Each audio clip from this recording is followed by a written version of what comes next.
Kaya sabi ng Bible dyan, kung nandiyan na kayo, kaya sabi ng Bible dito ay, know therefore, nandiyan na ba kayo? Know therefore that the Lord thy God, He is God, the faithful God, which keepeth covenant and mercy with them that love Him, and keep His commandments to 1,000 generations. Tayo manalangin. Dakilang Diyos, maraming salamat sa gabing ito na inyo pong binigay, pinagkaloob, at iniling ko po, dinadalangin Panginoong Diyos. Bless nyo ang inyong mensahe na marinig ngayong pong gabi, Panginoon. Dalain ko po, nakausapin nyo po ang bawat isa at iniling, Panginoon, ng inyong lingkod na may deliver ko, Panginoon, na maayos ang mensaheng ito, Panginoon, upang makilala po namin kayo ng lubusan at maging puhunan namin to serve you faithfully, O God. At iniling ko rin po, sino man po ang kumuha ng cellphone ni nanay at yung pera, ay kausapin niyo po siya, Panginoon, na ibalik po ito, Panginoon. Please, O God. Ito po ang aming dalangin sa pangalan ni Jesus. Amen. Sige po. Again, mga kapatid, alam nyo, kaya tayo nakakagawan ang hindi kaaya-aya sa Diyos sapagkat maaring hindi tayo kontrolado ng Diyos na matapat. At kung tayo ay control ng Diyos na tapat, ay hindi tayo gagawa ng mga bagay-bagay against Him, but we also be faithful to Him in return. Nakikinig tayo? Now, tingnan nyo dito sa binasa natin. Sabi ng Bible dito, sa binasa natin, again, as I gave you last time, the background of this book. Now, ang background ng Book of Deuteronomy ay, ito ay pag nire-remind ni Moses ang mga anak ng Diyos, mga kapatid, and encourage them to rededicate their lives because these Israelites to whom he talked, mga kapatid, is no other than the new generation. Yung mga papasok na sa Promised Land ay ito na yung bagong henerasyon. So siyempre marami silang hindi nakita ni Moses, nakita ni Joshua, nakita ni Caleb, na naranasan, mga kapatid, na hindi na naranasan tong henerasyong ito. Ako, mas marami akong naranasan sa mga anak ko na katapatan ng Diyos. At maaring sa inyo, mga kapatid, kasi ako na yung pinakamatagal sa inyo na naglilingkod sa Panginoon. Therefore, hindi naman po kaila na mas marami akong experience patungkol sa Diyos kaysa sa inyo. Especially yung katapatan ng Panginoon. Kaya kung meron mang napakaganda na nakikita natin palagi, mga kapatid, is the faithfulness of God. Tingnan nyo dito, sabi ng Biblia, yung faithfulness ng Diyos sa kanila, even before, during the time of Abraham, mga kapatid, ay naniniwala ako na sa panahong ito ay hindi nagbago ang katapatan ng Diyos. At maging sa panahon natin, kailanman hindi magbabago ang Diyos. Tingnan nyo kung hanggang saan yung katapatan ng Panginoon. Sabi ng Biblia, to 1,000 generations. Amen? And He keep His covenant. Ano yung kinikip niya, mga kapatid? Yung kasunduan ng Diyos sa Israelites. At hanggang ngayon, kahit tumalikod sila, ang Diyos ay nananatiling tapat sa Israel. At ipinapahayag ang Diyos yung kanyang katapatan through His covenant. Ipinapahayag ang Diyos yung katapatan niya through His mercy. Nakuha niyo? Kaya nga sabi ng Bible diyan, paano niya ipinapahayag yung kanyang katapatan bilang Diyos, bilang Panginoon, bilang matapat na Diyos. Sabi ni Biblia, through His covenant. Through, He keepeth His covenant and His mercy. Amen. Kaya ang kailangan matutunan natin is to love God, to love Him, and to be faithful to Him. Because our God will be faithful even to 1,000 generations. Maaring mawala na tayo mga kapatid, pero ang Diyos ay mananatiling tapat ang Diyos. Nakikinig tayo? Kaya nung nakaraan, ipinahayag ko sa inyo mga kapatid na pag sinabi nating faithfulness, yung katapatan ng Diyos, God's faithfulness refers to His self-loyalty and to that of His entire creation. He will not change. He will not indeed change His character nor fail to perform all His promise. Yun ang maganda sa Diyos eh. God's faithfulness is seen in many areas of all His creations, mga kapatid, na ipapahayag ng Panginoon yan. Kaya nga, lahat, sabi nga ng Biblia, thy faithfulness is unto all generations. Thou hast established the earth, and it abideth. Amen? Akalain nyo mga kapatid na kahit na hindi magandang nangyayari sa atin, pero ang Diyos mananatiling faithful. Amen. Yan ang kagandahan sa Diyos natin. Oo. Alright, so, ang sabi ko sa inyo, alam nyo maganda na makita natin yung faithfulness ng Diyos because God's faithfulness will comfort us. Will comfort us. So, number one, sabi ko sa inyo na nakaraan, faithfulness of God will keep us from worries. Amen. O marami tayong mga worries sa buhay mga kapatid, hindi na uubos yan. Araw-araw may kanya-kanyang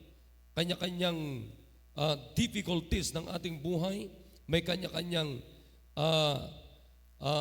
persecutions tayo, o may kanya-kanyang problema tayo, may kanya-kanyang worries tayo. Pero ano ang pinakasigurado na comfort natin? No other than God's faithfulness. Amen. God's faithfulness. Gawa man tayo ng hindi maganda, katulad ng ginawa kay nanay ngayon. Pero mga kapatid, ang Diyos ay mananatiling faithful. Ang Diyos ay mananatiling faithful. That's the only comfort we have. Amen? Alam niyo mga kapatid, yung comfort ng kapwa nating Kristiyano, comfort ng pera natin, comfort ng sino man tao mga kapatid, ng kapatiran natin, limitado yan. Pero yung comfort ng Diyos sa atin mga kapatid, that's unlimited comfort. Amen? Unlimited yan.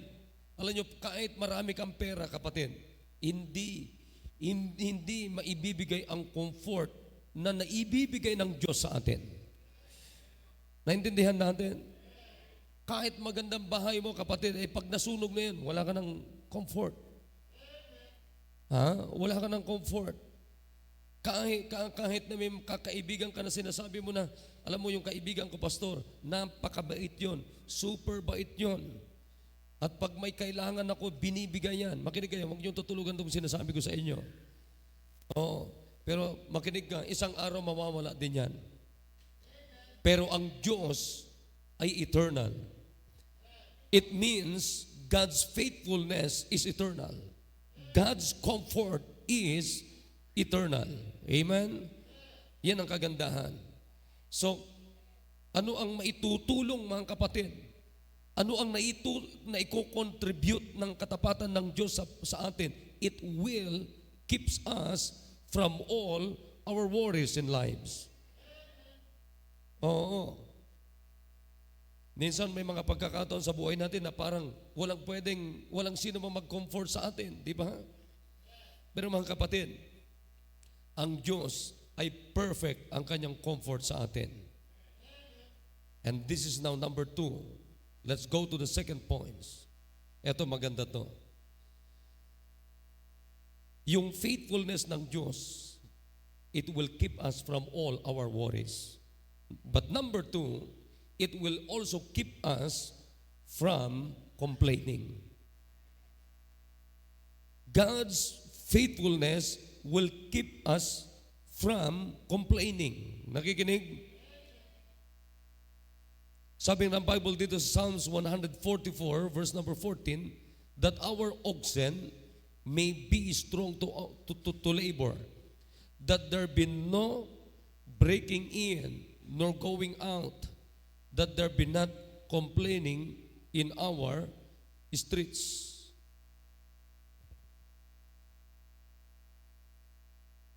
Another verse, mga kapatid.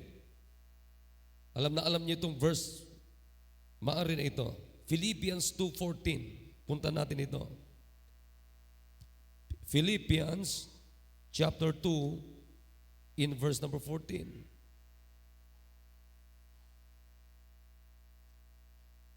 Philippians 2:14. Sabi ng Bible, I hope nandiyan na kayo.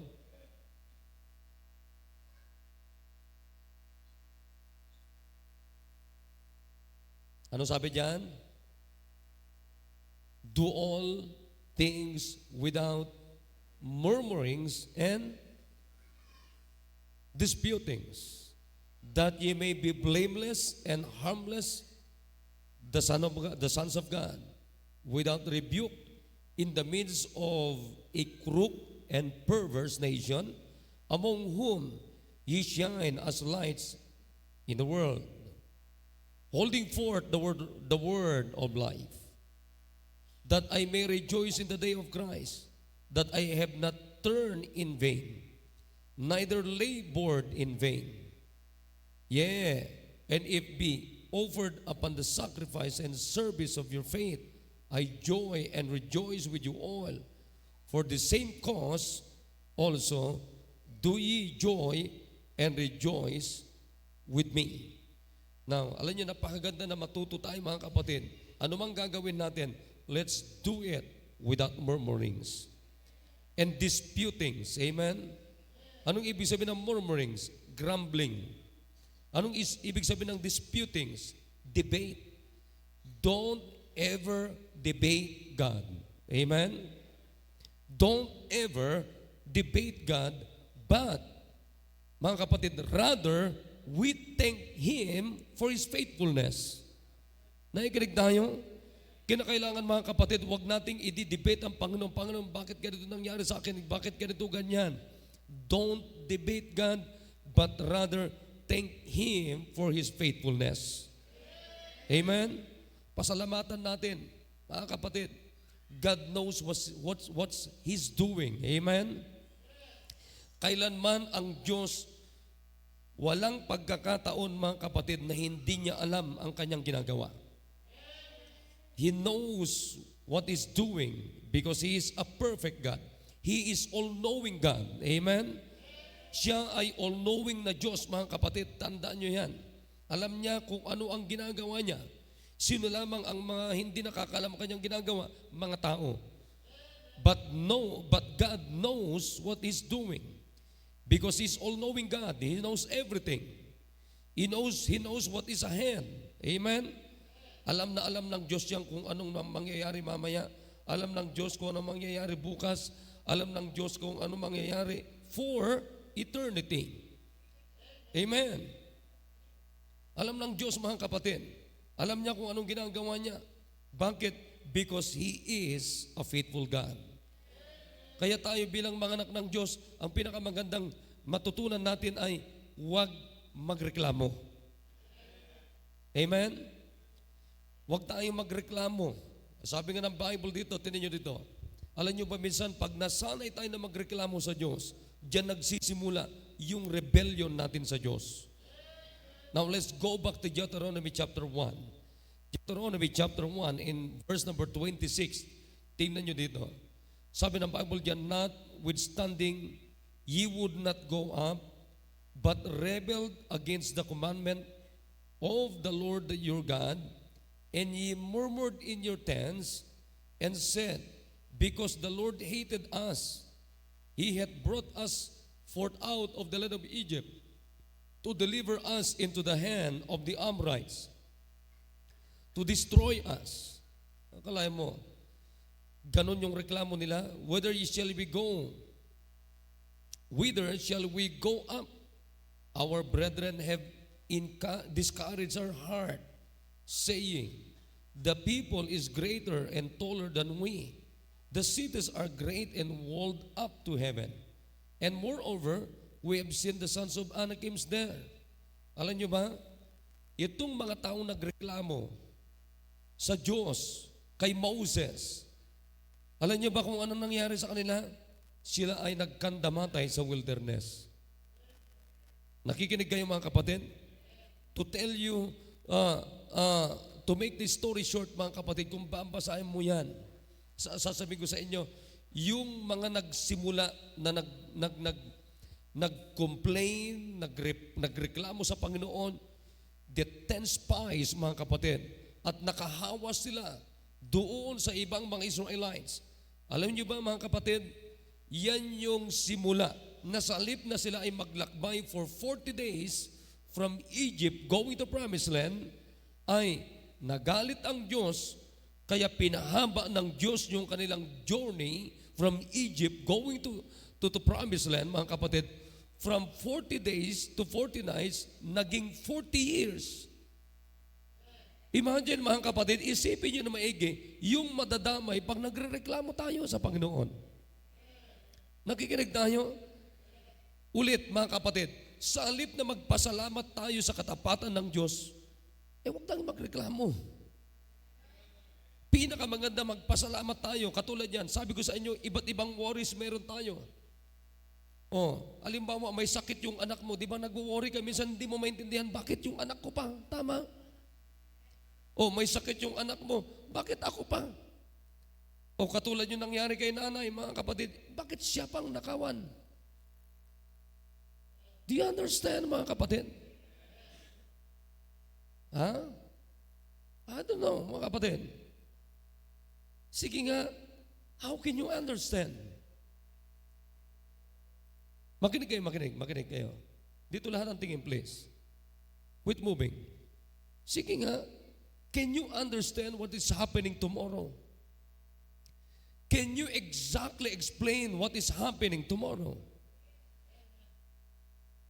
Maging sa sarili natin, hindi natin maintindihan yung mga nangyayari.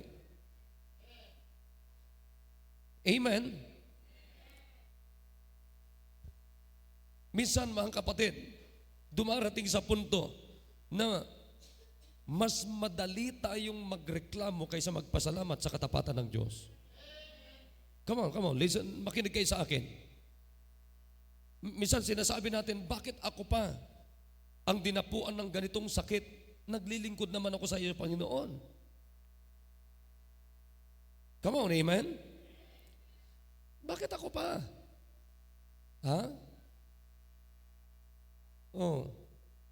Bakit ako pa ang nawalan ng ganito? Gumagawa naman ako sa iyo, Panginoon. Many times we ask God. Okay lang naman yung nagtatanong ka sa Panginoon. Huwag ka lang mag-complain. Sa halip, mga kapatid, pasalamatan natin ang Panginoon. Tingnan nyo dito sa may Numbers chapter 14. Punta natin ito. Sabi ng Bible dito, in verse number 1, Numbers, lahat magbuklat. Lahat. Sabi ng Biblia, verse number 1, sabi ng Bible dito, and all the congregation lifted up their voice and cried, and the people wept that night, and all the children of Israel murmured against Moses and against Aaron. And the whole congregation said unto them, would God that we had died in the land of Egypt, or would God we had died in this wilderness. Akalain mo, ganun yung reklamo nila. Bakit? Kung babasahin nyo, yung chapter number 13, yan yung pagkakataon na galing sila, Joshua, Caleb, with the 10 spies with them, mga kapatid, nagreklamo sila. Anong nakita nila? Nakita nila na yung mga higante. Pero hindi nila nakita yung mas malaki na Diyos nila. Nakikinig tayo mga kapatid? Pag dumarating tayo sa punto, mga kapatid, na hindi natin maintindihan yung nangyayari sa buhay natin, minsan nakafocus tayo doon sa problem, but we don't know how to focus on God. Come on, amen? Diba? Pag tayo ang nandoon sa kalagayan na ikaw yung may problema, ikaw yung ang dami mong mga hinaharap na problema, may problema ka na, may sakit ka na, may problema ka pa, kung ano-ano. Alam nyo, ang hirap makita yung ang hirap makita yung faithfulness ng Diyos eh. Do you understand me, mga kapatid? Do you hear me? Mahirap makita yung Diyos. Bakit? Bakit? Bakit napakahirap natin makita ang Diyos pag dumarating, mga kapatid, yung mga worries na yan, yung mga difficulties sa buhay natin at iba't ibang problema, bakit hindi natin nakikita? Can you answer that question? Naunawan niyo, mga kapatid? Huwag kayong matulog. Sagutin nyo yung tanong na yan sa inyong mga sarili. Di ba? Tinan mo kaya nga minsan tayo ay parang nakakarating tayo sa isang anggulo sa buhay na hindi mo naman maabot, marating. Sa halip, mga kapatid, na dumating ka dun sa anggulo na yon, magpasalamat ka sa Panginoon. Panginoon, alam ko, kahit ganitong nangyari sa akin, you will still faithful forever. Nakuha niyo, mga kapatid?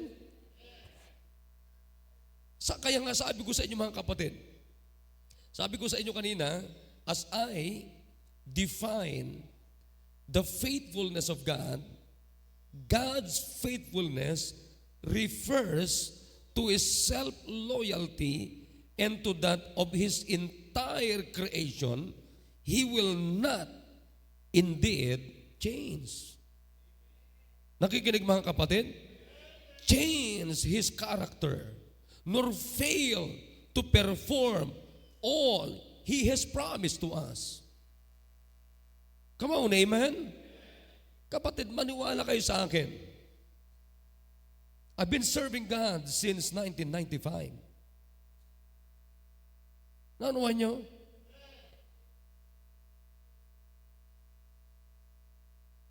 Ay ilang worries na rin ang meron ako. But since 1995, thousands of difficulties in lives, mga kapatid, in thousands of worries I have experienced in my life. Pero mga kapatid, anong puhunan ko? Bakit nalagpasan yan? Faithfulness of God. Naintindihan natin, mga kapatid? Makinig kayo. Worries, complaints, huwag niyong kakalimutan to. Mas big ang Diyos natin. God is bigger than your worries and your complaints. Amen, mga kapatid.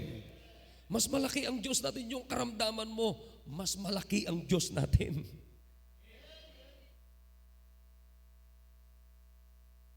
Come on. Kung anong worries natin ngayon, mga kapatid, anong complain natin ngayon, meron tayo na hinaharap, taglay-taglay natin, mas maganda na ang makita natin yung katapatan ng Diyos kaysa yung hinaharap natin na pabigat sa buhay natin. Nakikinig tayo, mga kapatid? Tinan mo itong mga to. Kaya nga, alam nyo, ito huwag niyong kakalimutan. Huwag niyong gagawin ito. Huwag na huwag kayong magre-reklamo, number one, sa Diyos. Huwag na huwag kayong magre-reklamo, number two, sa man of God. Huwag na huwag kayong magre-reklamo sa Church of God. Huwag na huwag tayong magre-reklamo sa Word of God. Sa halip, pasalamatan natin ang Diyos kasi may Diyos tayo na faithful. May Diyos tayo na tapat, mga kapatid. O hindi man tapat ang mga nakapaligid sa atin, of course, hindi tapat. Pero ang Diyos, mga kapatid, na may control sa paligid natin, still faithful, even unto 1,000 generations. Kaya nga, yan yung comfort natin. Ano yung mga kapatid? Yan yung comfort natin. Si Will pala na nga lang, mga kapatid, hindi ko maintindihan. Bakit ganyan nangyari sa kanya? Alam nyo, kanina, pinuntahan ko siya. Sabi ko, Will pa, anong gusto mo? Okay ka lang, nakatayo ka dyan, nakaupo ka. Gusto mo umupo? Gusto ko sana magpainit, pastor. Pasensya ka na, walang init, walang araw. Pero hindi niya alam na pag pinupuntahan ko siya, nakikita ko yung katapatan ng Diyos sa kanyang buhay. Can you understand? Ngayon, si ano din, may karamdaman, bakit balikan ko lang? Bakit, maaaring hindi nyo maintindihan, ano naman yung si pastor? Ganyan na nga si Will pa, katapatan pa ng Diyos nakikita mo. Ha? Kasi magkaiba tayo ng nakikita eh. Hindi nyo ba alam, ulit, sagutin nyo yung tanong ko kanina. Bakit mas hindi natin nakikita yung faithfulness ng Diyos sa buhay natin pag dumating ang problema sa buhay natin? Can you answer that? Hindi ko na sasagutin yan. Mas maganda sagutin mo. Ha? Ako may tiyak na sagot ako dyan eh. Ikaw, anong sagot mo dyan? Nakuha niyo mga kapatid? Tingnan mo, pag may problema, alin ang nauuna na natutumbok natin? Complain. Naintindihan niyo ako mga kapatid? Complain. Tama? Naunaw niyo mga kapatid? Ulitin ko, pag may problema tayo, ano ang unang-unang nagko-corner sa atin? Complain. Murmuring. Nakuha niyo mga kapatid? Pero bakit hindi na agad natin natutumbok yung faithfulness ng Diyos? Ha? Minsan nga, meron tayong bakit ako pa? Dapat siya na lang. Nakukuha niyo ba yung mga kapatid? Nakukuha niyo ba yung sinasabi ko? Bakit ako pa? Dapat siya na lang eh.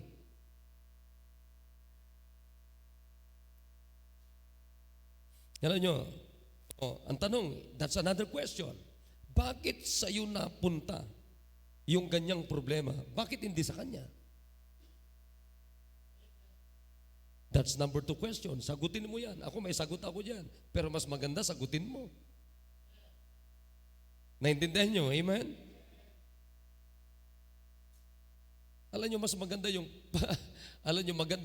pag may pag may problema ka, it might be, that's the step, how you will grow doon sa Diyos na tapat. Because most of our Christian life, mga kapatid, most of our relationship to God, mga kapatid, maganit lumago. Mahirap lumago. Tama? Nakikinig tayo mga kapatid. Kaya nga nasagot ko na tuloy yung sinasabi ko. Nauna niyo mga kapatid. Kaya step by step, di nyo alam, pinapalago tayo ng Diyos, pinagtitibay tayo ng Diyos, pinagtitibay tayo ng Diyos. Di natin alam. Tingnan nyo to. In Isaiah chapter 29, ito magandang verse ito. Puntan na ninyo. Isaiah 29 verse number 24. Tingnan nyo dito. Sabi ng Bible, they also that erred in spirit shall come to understanding. And they that, nakuha nyo ba yung verse mga kapatid? And they that murmured shall learn doctrine. Amen? Oh, ang ganda niyan. Amen? Ano sabi ng Bible diyan? They that murmured shall learn doctrine. Para hindi ka mag-murmur mga kapatid, so that you will not complain. You will learn doctrine. Come on, amen. Hindi ka magko-complain kung well-known ka sa katuruan ng Diyos. Amen. Because the more you know the doctrine of God, the more you know God. And the more you know God, mga kapatid, the more to be closer to God. The more you have the chance to be closer to God. Amen? Kasi mas kilala mo siya eh. Nakikinig tayo? Pag kilala mo ang Panginoon, mga kapatid, kilala mo siya ayon sa kanyang salita, the more na maging malapit ka sa kanya. I hope nagkakaunawan tayo. Kaya tinin nyo dito, sino yung mga, ano ang gamot doon sa murmurings natin? Learn doctrine. You will learn God, we will learn God who He is. Amen. Yan ang gamot ng pagko-complain natin. Yan ang gamot ng murmurings natin. Yan ang gamot ng ating mga worries. Amen. Learn and know more about God. Huwag niyong kakalimutan yung text natin. Anong nakalagay dyan sa text natin? Know therefore that the Lord thy God, He is God, the faithful God. Di ba? Again, in-explain ko sa inyo nung nakaraan yan, ano ang ibig sabihin yung salitang no. Di ba? In-explain ko sa inyo yan eh. Pag sinabi nating no, means to have understanding. To recognize the nature of God. Amen? Ma-recognize mo. And to have experience about the faithfulness of God. Come on, amen? Yan ang maganda dyan eh.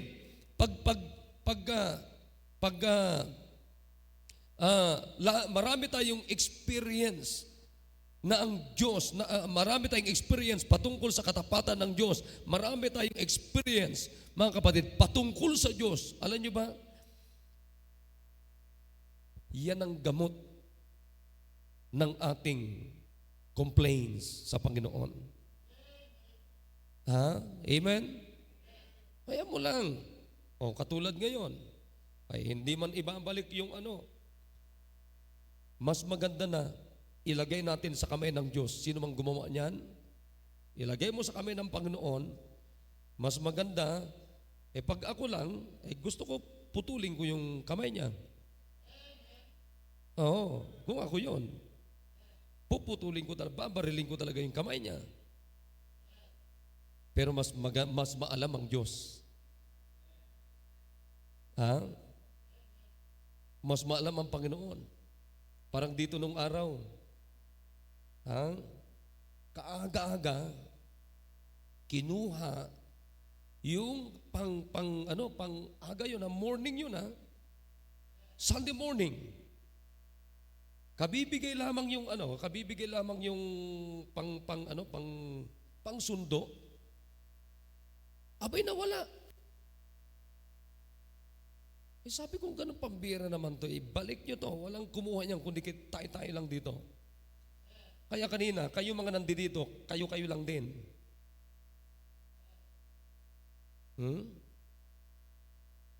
Alam nyo, umakyat ako, ewan ko, nandoon, nandito na tayo sa baba noon. Umakyat ako na ganun, nandun pa yung sasakyan na binigay ni Cherry nung araw yung green. Kung naalala nyo yun. Pag akyat ko na ganun, nakita ko yung naka-envelope, 500 pesos. Oh, sinong kumuha? Kami-kami lang naman. Wala pang ibang tao. Kami-kami lang. Ayun. Si anong kumuha nun eh? Sino? Si Alden, ano? Baliyaw. Tapos meron pa dito nung araw, pambira, pamalengke. Pagkain namin full time, pamalengke, kinukuha. Meron dito nung araw, mga kapatid. Service din yata noon. Cellphone din ang kinuha. Saan niya nilagay? Loob ng drum.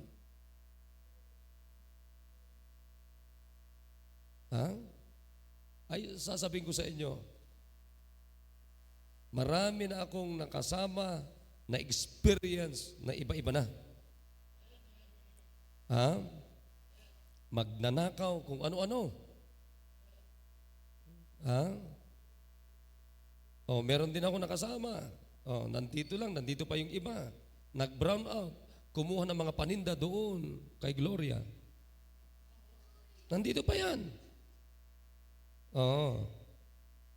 Kaya baka yan din ang kumuha ngayong gabi. Ngayon, alam mo nung araw, yung tindahan natin dyan, binubutas yan sa ilalim. Pag sinasaway nung araw, nagreklamo ang nanay. Bakit daw siya ganon? Ay, nako, sasabihin ko sa inyo. Ngayon, paano magagamot yon? Maniwala kayo sa akin. Now, in Jude, verse number 16, sabi ng Bible dito, these are murmurers, complainers, walking, makinig kayo, para alam niyo kung bakit tayo nagreklamo. Puntaan natin yon. Jude, verse number 16. Bahala na kayo kung anong chapter. Mamili kayo. Jude, verse number 16. Ano nakalagay dito? These are murmurers, complainers, walking after their own lust, and their mouth speaketh great swelling words, having men's persons in admiration because of advantage. Yon. Alam nyo, isang bagay pa na kaya tayo nagreklamo minsan, mga kapatid, because ang nakikita natin yung advantage natin. Naunawan natin?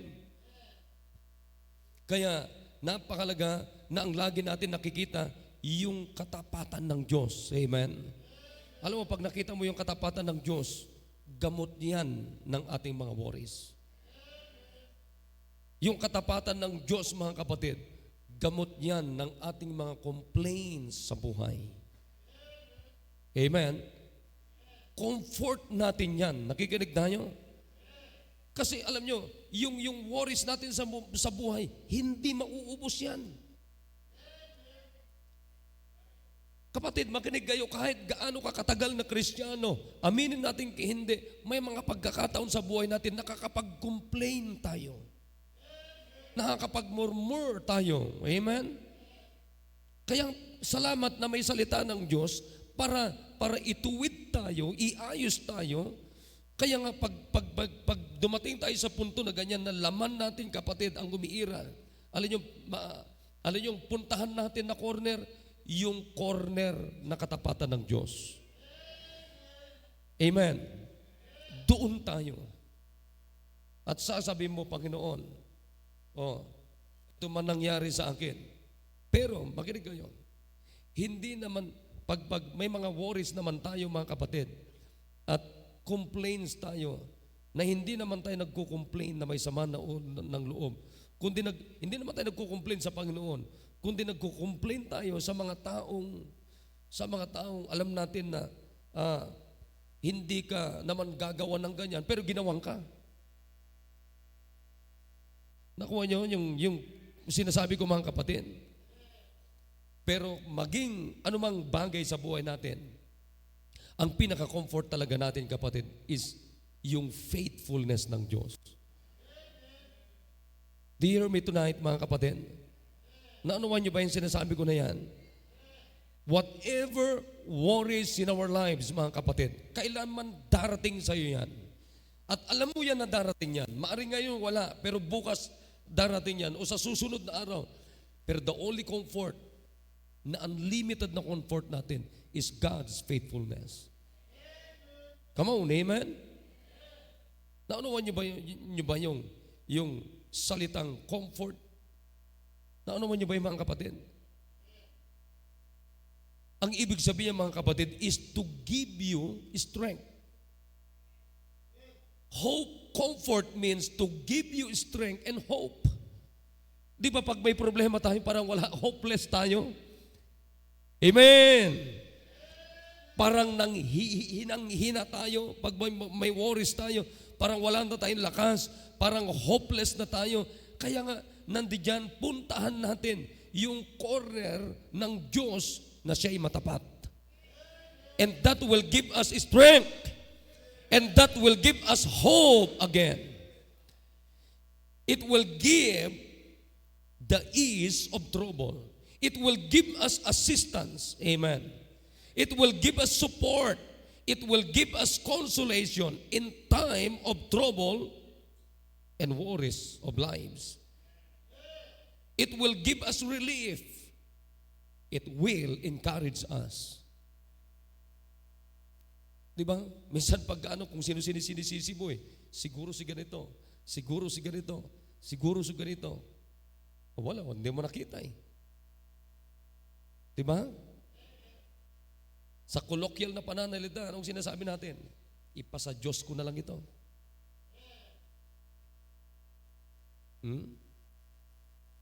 Kaya mo na Panginoon ang papatay sa kanya.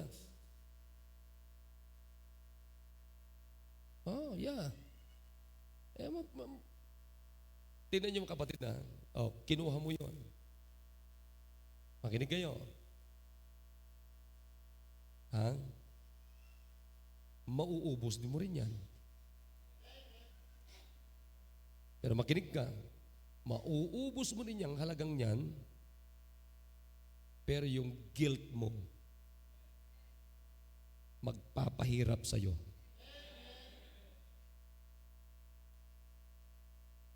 Oh, yeah. Tingnan mo yung mga full-time na ganun dito nung araw. Ano nangyari sa kanila? Yun ang nagpaalis sa kanila dito.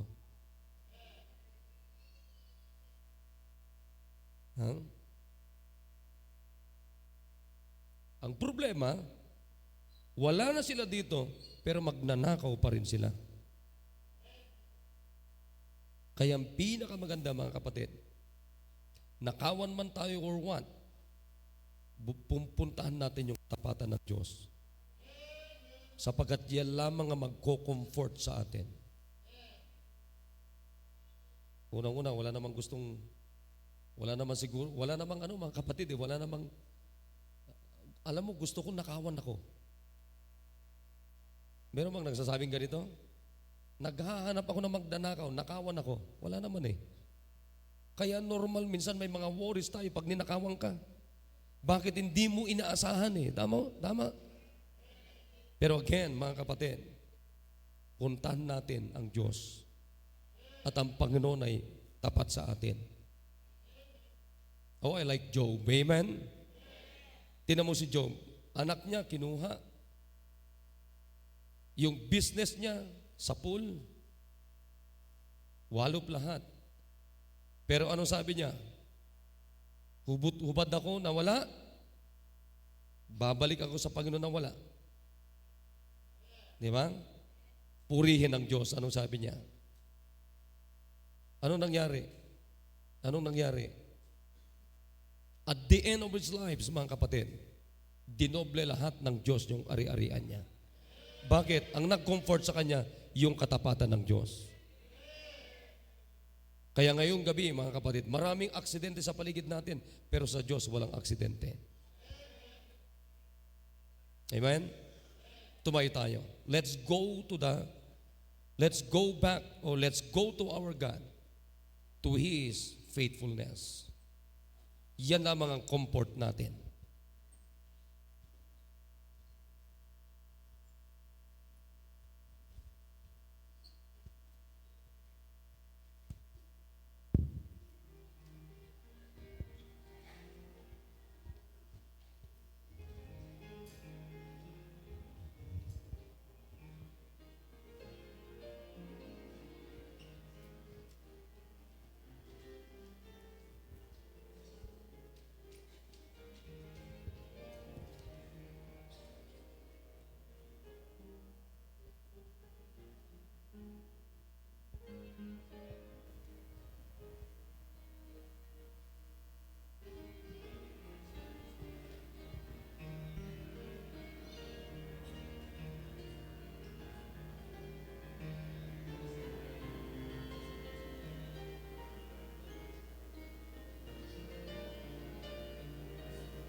Dakilang Diyos na mapagpahal at makapangyarihan po sa lahat, O God.